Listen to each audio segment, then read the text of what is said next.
Hi everybody. This is about my health, my story so far, my journey. I've decided to put this out here because there's a lot of questions being raised recently with my daughter's positive COVID test result coming back and us being in isolation for 7 days, which was not fun. But I had a lot of protocols put in place, basically the same as I would have had at work. So that's, I think, kept us safe. Who knows? But none of us tested positive so far, so fingers crossed. So that's a good thing. So I've had a lot of people say, "Oh, how did you go? Everything else." It wasn't me. It was my daughter, my oldest daughter. She was double vaxxed. They haven't been what do they call it?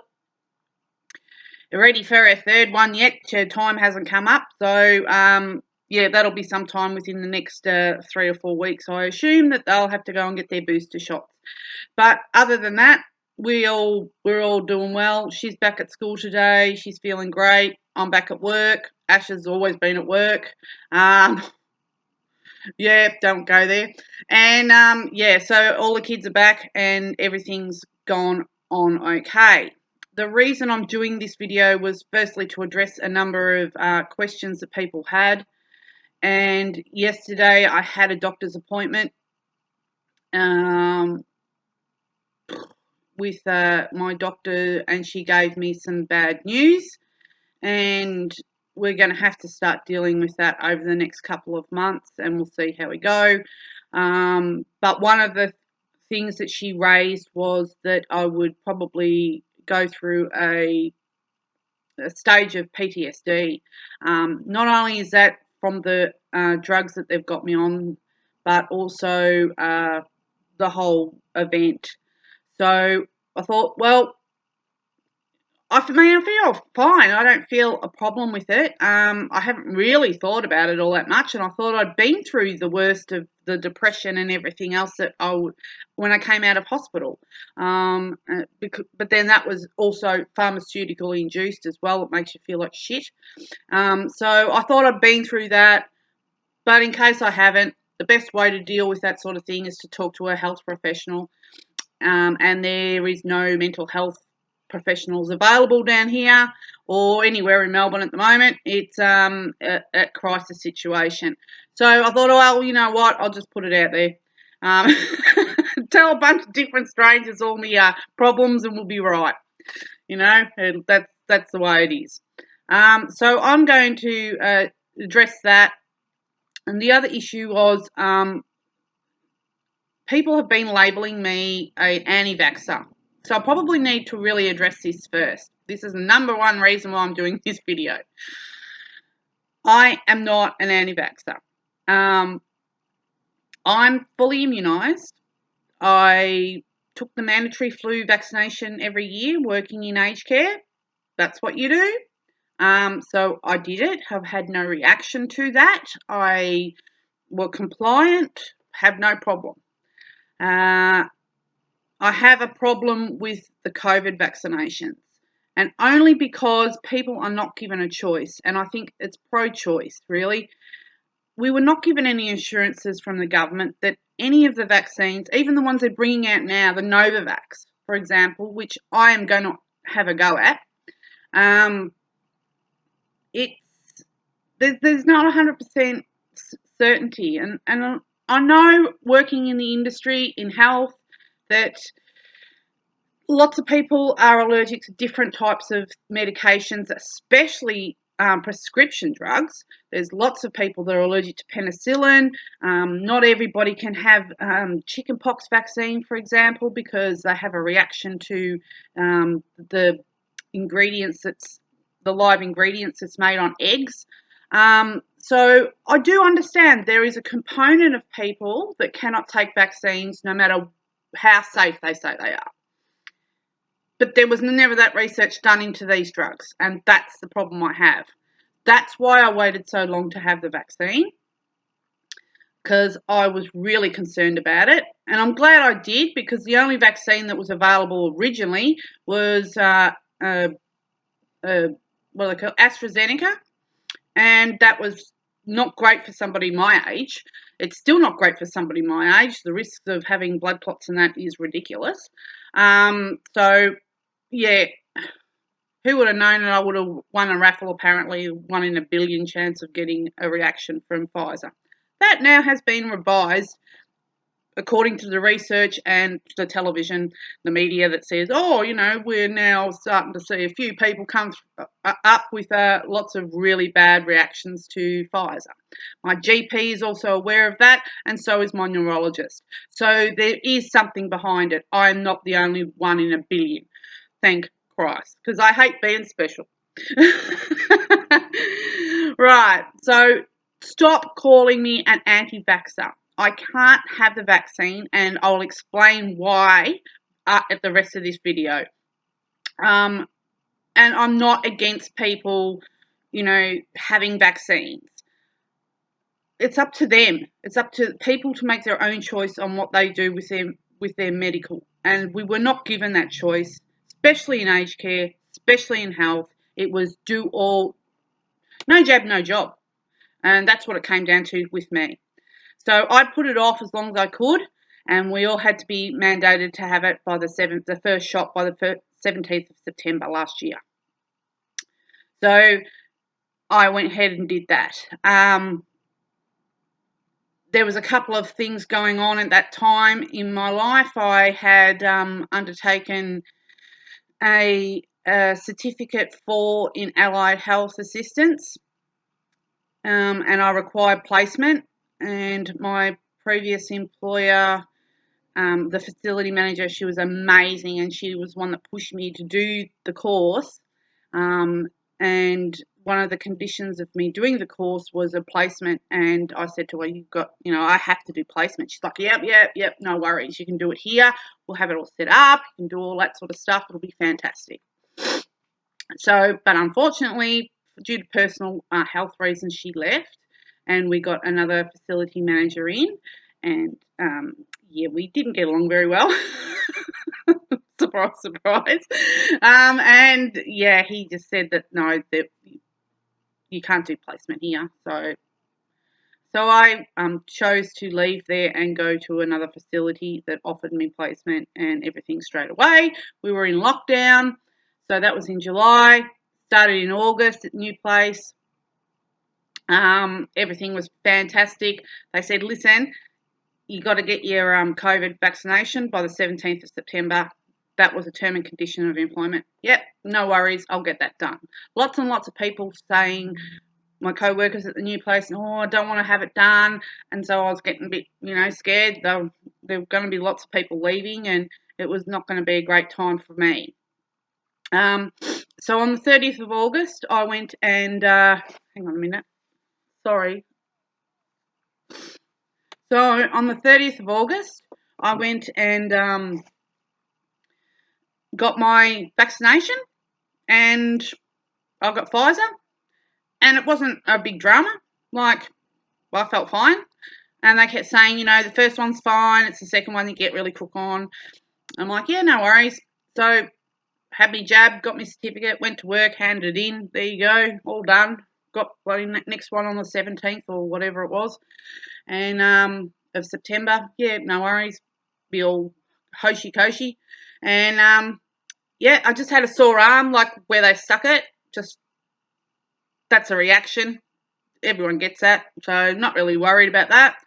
And I thought I was fine, and I was fine for 8 days.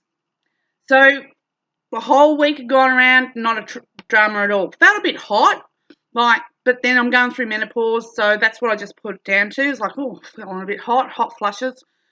And on the 8th, Wednesday the 8th of September, I got up in the morning. The kids were homeschooling, had been since March. So they were remote learning, and I got up and got dressed, put my makeup on. Actually, I don't remember putting my makeup on. I do remember getting in the shower, and then everything's black. I don't remember anything. I don't have a memory. I have snapshots of things that look like photos, like stills, but nothing really until I remember being told by the nurse to hold still, stop moving. You're in hospital, we're taking out a tube, just everything's still black. I can just hear her voice. Kim's, just stay still, everything's okay. We're just taking out a tube, you'll be okay. And then waking up with doctors and nurses all there, and like, what the fuck is going on here? Like, this is bizarre. Where am I? Who am I? Who are these people? Like, what's going on? And they're asking me questions. Do you know your name? No, I don't know my name. I did not know my name. I did not. I couldn't recall my name. I knew I had one. I just didn't know what name to say. I couldn't talk. My throat was so sore. And I was like, and they go, date of birth? Do you know your date of birth? Well, I know my date of birth, but I can't always lie on my date of birth of the year. So I didn't know what year I told them. So I was like, yeah, it's March the 14th, but I can't remember the year. And I couldn't remember the year because I couldn't remember what I told them, and I wasn't going to tell them the truth. So, yeah, and I didn't know where I was, who I was, or anything, but I could remember the current Prime Minister. I couldn't spell the life of me. Like, they asked me to spell a couple of words and I couldn't spell them and whatever else. So that was on the following Wednesday. So a whole week had gone that I have no recollection of whatsoever. And then they wheeled me down for a lumbar puncture and an MRI. So just to back up, I'll tell you what my family have told me and what my discharge papers have said, because they're the only accounts that I have of that whole week. So Wednesday, Thursday, Friday, I functioned as normal. I got up, showered, went to work on a freeway, driving a car, went to work, served residents at an aged care facility with no recollection at all. And it's not something you go onto autopilot with, because you're dealing with people with special texture and food requirements. It's horrendous. So I can only say that the staff that were assisting me during that time must have been amazing, because we had no fatalities. No one choked to death. No one got the wrong food. So everything, and as far as I'm concerned, they told me that, I was quiet and I was saying it's hot all the time, but I wasn't irrational, and there was nothing to suggest there was a problem for them. So obviously they wouldn't have me there if they thought I was incapable of doing my job. So so the PCAs must have just done an amazing job of just directing me on what to give people, because I don't remember doing any of that. I don't think I'll be in a state to be thinking too. So so Friday night I came home from work. Ashley was asleep on the couch. I ate food, went to bed. But this is what Ash is telling me, because I don't remember shit. And woke up on Saturday morning early, because normally that's my sleeping day, so I get to sleep in. So I woke up early, like Ash reckons around 5, 6 o'clock or something. And he, of course, is up. He's an early bird. And I was complaining that I had a really bad pain in my sciatic, in my back, lower back pain, like really incredibly bad. And I was hobbling around and muttering to myself and whatever else. And then I put on the ABC News and started to rant at the news and rant about everything, the state of the nation. I mean, we're still in lockdown, so I was listening to Dan and I was going off my tits. And Ashley's just like, So every time he tried to engage me in a conversation, I would be aggressive to him and I would be nasty. And finally he just said, I've had enough. I'm going to take the kids 4-wheel drive and get out of this bloody joint. Like, he was still allowed to go more than 5Ks from home, so he disappeared in the car with the kids. And apparently that's when I made a ridiculous handbag purchase because I was on my phone. And when he came back, couldn't string sentences together. I was mumbling, unsteady, not great at all, and really nasty towards him, and very sleepy. And he's like, oh, okay, well, we'll give you a sugar test because he had the machine, so he tested my blood sugar level. I wasn't happy about that. The kids just bolted because Mum was really aggressive and nasty. So, so he had to deal with me all on his own. And my sugar level was normal. So he's like, I don't understand what's going on with, why she's so OCD and fixated on shit. And he kept saying, just drop it. Just leave the conversation alone. I don't want to argue with you. I'm not going into this. I just kept going over the same argument over and over and over and over and over with him about something that he had no control over. So he took me to hospital. He said, if you're not getting any better, I'm going to take you to hospital. So he took me to hospital on the 13th, which was Sunday. And because we're in COVID lockdown, he couldn't stay. He basically just had to dump me at the door and then say, this is who she is and this is the Medicare number. This is what she's experiencing. And then from there, they took one look at me and went, well, she's got an infection, meningococcal or something like that. So we'll give her some antibiotics. So they started me on a course of drip antibiotics straight away. According to the discharge notes at Rosebud, I was belligerent, and dazed and confused. I couldn't spell. I couldn't tell them any information that was relevant. I couldn't walk. I was having trouble walking a straight line. But in saying that, I have trouble walking a straight line even when I'm sober, let alone when I've got an infection. So I then lost continence. I had a seizure, which I fell off the bed, had a seizure.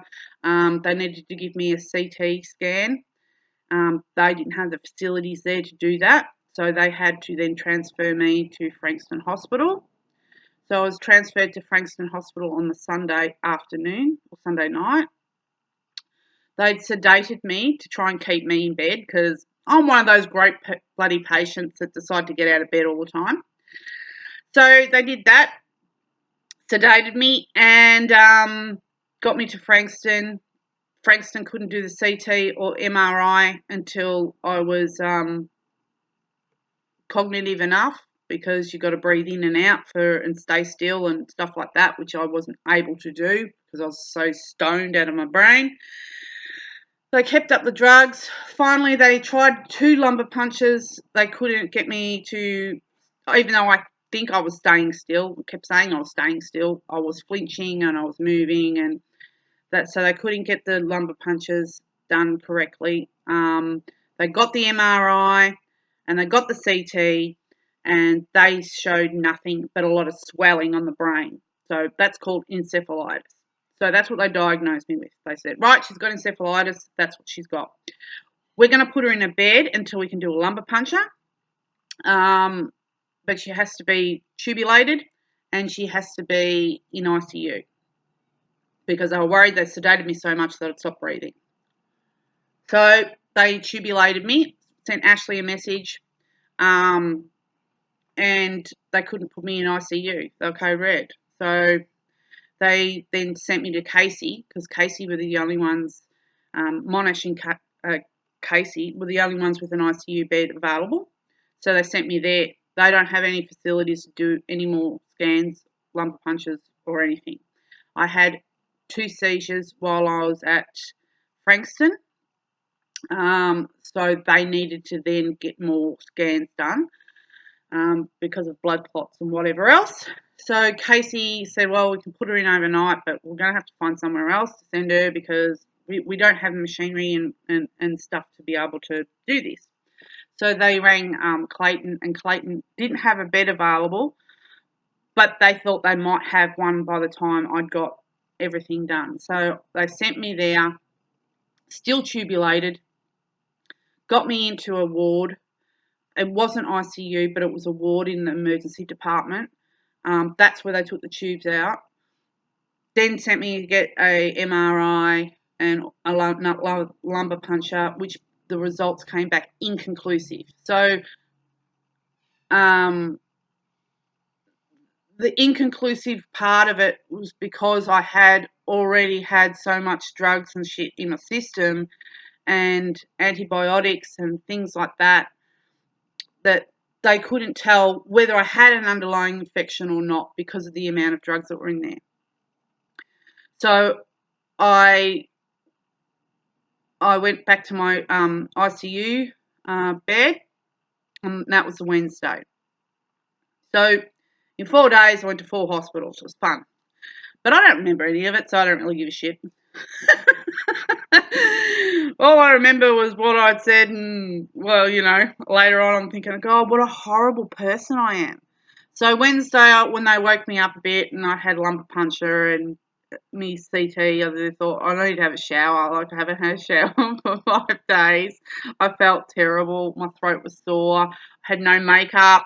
I was a mess. Didn't know who I was.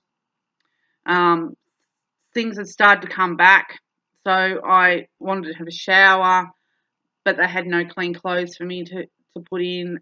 The backpack that came with me had no toiletries, had a pair of sneakers, a t-shirt, and I think a pair of leggings or something.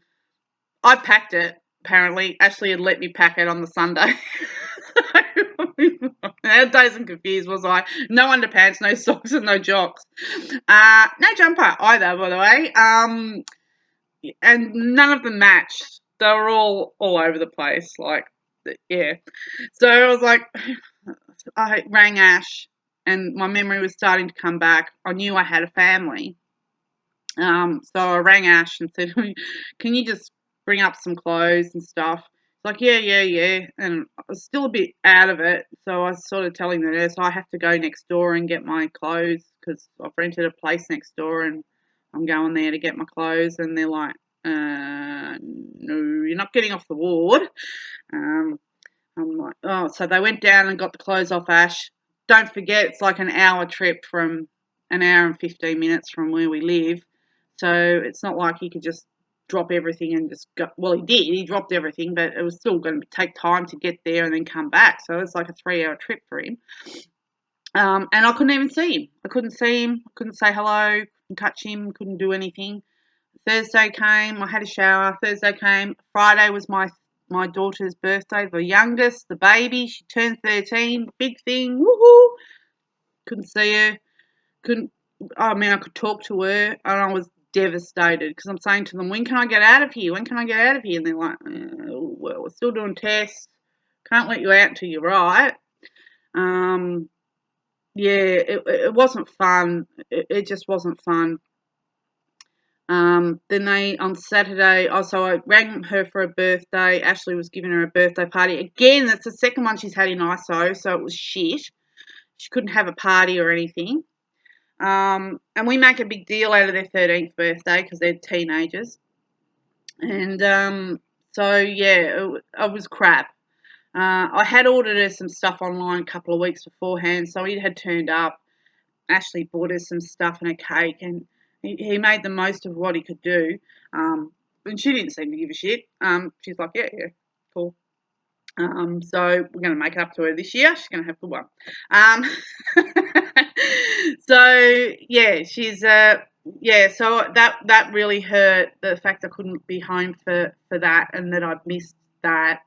I mean, I took it harder than she did, and the fact I couldn't even see it, like, yeah, you're just in that bed. You can't see any of your family. I had my parents ringing me because I was terrified because Ash had contacted them, especially being intubulated. That really worried them. But what could they do? They couldn't even visit. Even if they came up, they were useless. My sister, she was freaking out. And she rang me a couple of times because I was off my chops and shit. I said some bizarre shit to her. And she's like, whoa, she's on some good drugs. Yeah, but that was only after they took the tubes out. And so on the Sunday, they came in and they took me off some drug. I can't remember. They had it on a drip and they took it off me off that. So I didn't have to try and walk around because I was walking around all the time. I didn't have to walk around with that. And they gave me Valium basically because I said I had a headache or painkillers or whatever. And they gave it to me and they changed my medication as well in the drip form, the antibiotic. And I just, again, I lost a whole 5 days. Woke up with a tube in my nose this time, not my throat.